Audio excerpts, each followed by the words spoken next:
The infidelity and isolation. It wasn't long before Grace learned the truth of her husband's heart.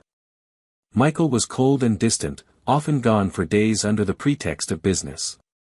His infidelity was no secret. Whispers reached her ears about Mary, a bold and ambitious woman who visited the house late at night. Mary would enter discreetly, never to Grace's room, but to the far side of the house where Michael stayed when he claimed to be working late. Grace could hear faint laughter, hushed voices, and sometimes the creak of the old floorboards that betrayed their presence. The cruelty cut deeper when Grace realized this arrangement had the blessing, even encouragement, of Michael's family. Every member except one, Elder Samkelo, Michael's quiet uncle, who treated Grace with rare kindness.